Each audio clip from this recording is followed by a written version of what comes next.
ब्रह्मचारी आश्रम में यह शपथ ऋषि विराजमान है, जिनके ब्राह्मण संतान माने जाते हैं। जिनमें हमारे ब्राह्मण समाज के गुरु परशुराम भी विराजमान है।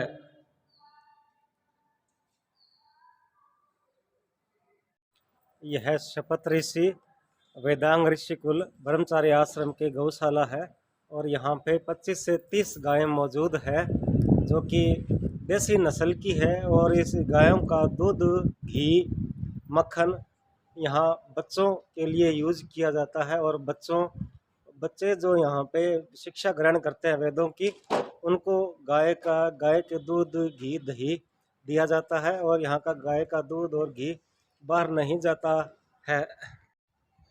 ब्रह्मचारी आश्रम सरदार शहर की यह यज्ञशाला है और यह 9 कुंडीय यज्ञशाला है। और यहाँ पे बच्चे जिनको यहाँ बटुक कहा जाता है, यहाँ यज्ञ व हवन करते हैं और वैदिक धर्म की और ज्योतिष की शिक्षा ग्रहण करते हैं। राजस्थान डिस्प्ले न्यूज़ की टीम सरदार शहर में शपथ ऋषिकुल ब्रह्मचारी आश्रम में मौजूद है और हमारे साथ है आश्रम के अध्यक्ष उल्लासमल जी व्यास। तो व्यास जी, बताइए कि संस्था कितने समय से चल रही है और इसका चलाने का उद्देश्य क्या है? हमारी ये सप्तऋषि वेदांग ऋषिकुल आश्रम सरदार से लगभग 25 वर्षों से चल रहा है।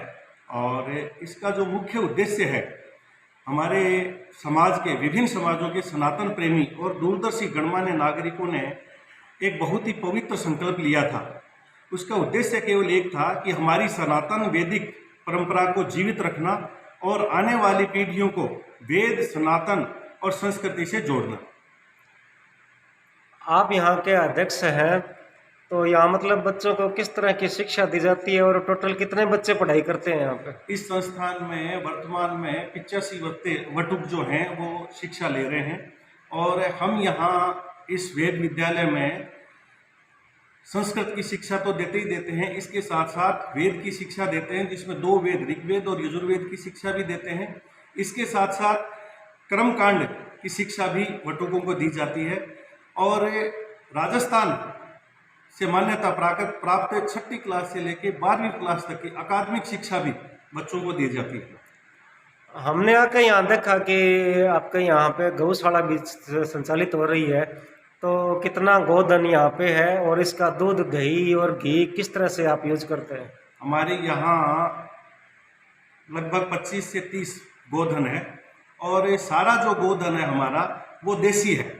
कोई भी अमेरिकन या अन्य तरह का गोधन हम यहाँ नहीं रखते। और जितना भी यहाँ का घी, दूध, दही, छाछ जो भी होता है वो सारा का सारा ऋषिकुल आश्रम में ही वटुकों के प्रयोग के लिए किया जाता है। बाहर हम एक बूंद भी किसी को नहीं देते। जितना भी है सारा का सारा वटुकों के काम आता है। आपको समाज ने एक जिम्मेदारी दी संस्था के अध्यक्ष की, तो आपने किस तरह से संस्था को आगे बढ़ाया और आपका क्या योगदान रहा आपका इसमें? इस संस्था को संभाले हुए समाज ने जो मुझे जिम्मेवारी दी थी हमारी नई कार्यकारिणी को, उसको दिए हुए लगभग 6 महीने हुए हैं। और हमने इस दौरान कई नवाचार इस संस्था में हमने किए हैं। जिसमें सबसे पहला नवाचार हमने ये किया है कि पूरे ऋषिकुल आश्रम को हमने सीसीटीवी कैमरों की जद में लाए हैं। कहीं भी ऐसा कोई जगह नहीं है जहां हमारे सीसीटीवी कैमरों की नज़र में हमारे वटुक और हमारा ऋषिकुल आश्रम ना रहा हो। इसके अलावा हमने यहाँ एक आधुनिक शिक्षा को से जोड़ते हुए वटुकों के लिए कंप्यूटर शिक्षा का भी हमने शुरुआत की है, जिसके लिए हमने दानदाताओं के माध्यम से फर्नीचर की व्यवस्था की है और 10 कंप्यूटर हमने फिलहाल लगाए हैं, जिसमें हम वटुकों को वेद की शिक्षा कंप्यूटर के माध्यम से देंगे और ज्योतिष का जो ज्ञान है वो कंप्यूटर के माध्यम से देंगे।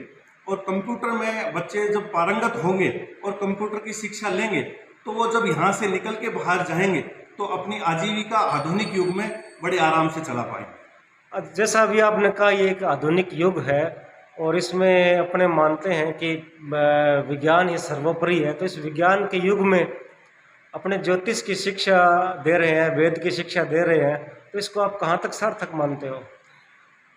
देखो, वर्तमान युग में सनातन जो है और अभी जो जैसे युद्ध चल रहा है पूरे विश्व में, और सनातन ही एक ऐसा धर्म है या जो युद्ध में बुद्ध की शिक्षा देता है और शांति का संदेश देता है। हमने पीछे कई दिन पहले हमने एक विश्व शांति के लिए हमने एक यज्ञ का भी आयोजन किया था, जिसमें हमारे सब वटुक शामिल हुए थे और शहर के गणमान्य लोग भी शामिल हुए थे।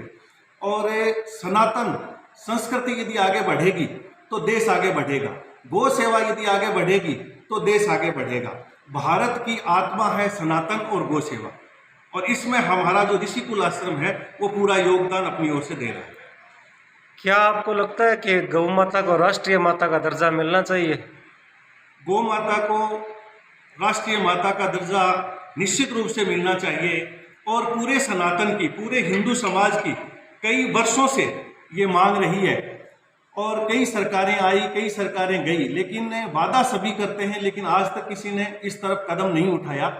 और तो हमारी तो ये मान्यता है और हम ऋषिकुल आश्रम की तरफ से भी ये मांग करते हैं कि गौ माता को निश्चित रूप से राष्ट्रमाता का दर्जा वर्तमान भारत सरकार को देना चाहिए। परशुराम जयंती भी आ रही है, तो आप समाज के युवाओं को और समाज को क्या संदेश देना चाहेंगे? परशुराम जयंती आ रही है और परशुराम जयंती पे समाज के युवाओं को और समाज को मैं यही संदेश देना चाहूँगा कि जितने भी ब्राह्मण बंधु हैं उनको अन्य समाजों को भी साथ जोड़ते हुए परशुराम भगवान के जो मैसेज है, परशुराम भगवान की जो बातें हैं वो समाज में फैलाएं, और परशुराम जयंती के दिन अधिक से अधिक लोग इकट्ठे होकर विभिन्न जगहों पे या शहर में एक जगह जहां भी व्यवस्था हो परशुराम जयंती को बड़ी धूमधाम से मनाना चाहिए।